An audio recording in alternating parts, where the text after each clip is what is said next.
At this stage, your dog should know sit, but maybe they're not holding it for very long. Maybe you can do this drill, and as long as you have the food or you're engaged, she's holding it. But in a regular life situation, she's not holding it, especially if there's some distractions involved. The only way to get a dog to hold a command around high levels of distraction is with gentle leash tension, like you saw right there.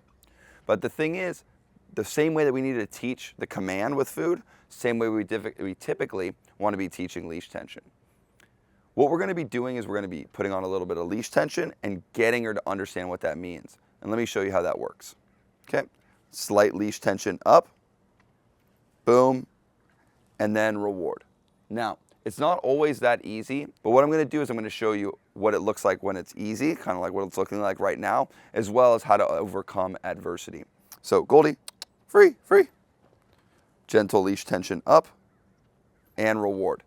Again, it's not going to be that easy when you first start out, so I'm going to show you how to resolve that. Free. I'm going to put a lot less leash tension. Just for an example, gentle leash tension, give it a couple seconds. 1, 2, 3, 4, 5. She doesn't know what to do. Then help with the food. First step is put that gentle leash tension. I like to think about that similar to a math problem. You're not increasing it. It's not increasing, and you're not yanking. You're putting a simple problem towards your face, giving her at least 5 seconds to try and problem solve it, and if she needs help, then you help with the food. So tension up, boom. Okay. All right, free, free, free doggy, free. Okay, so we're gonna go like this, gentle tension up. 1, 2, 3, 4, 5. She doesn't know what to do. Show her the food and help.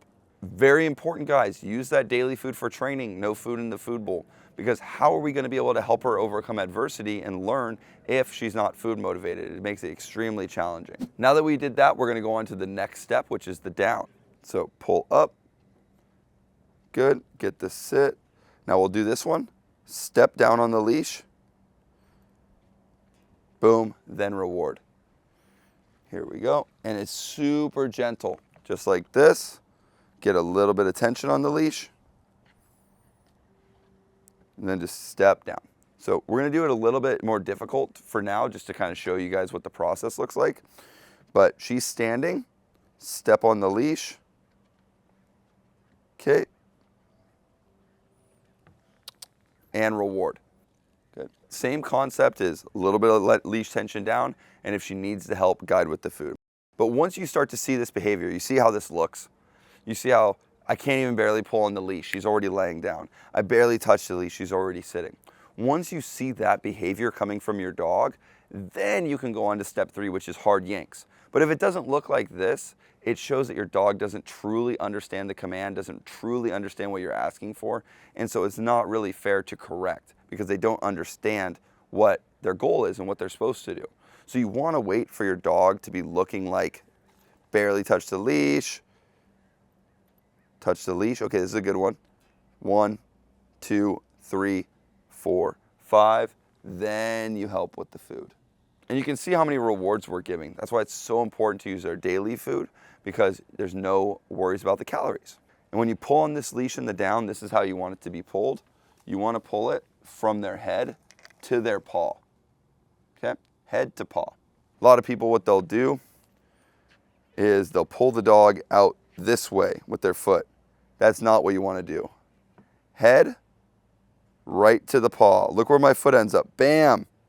Right there. Okay. But you see when it starts looking this easy and this effortless is when you're ready to go to the next step, which is the hard yanks. Once you get to the hard yanks, that's where you're going to get your dog to hold the down, stay for an hour, be able to take them out to restaurants, and really use it in a practical setting. I look forward to showing you guys the next step, but make sure that your dog is super keen on the leash. You barely pull the leash up, dog jumps into it. Barely pull the leash down, dog drops into it before you go to the leash yank. And remember to keep a little bit of tension on the leash, let them experience that for no more than 5 seconds, and then help them out, going back to step 1.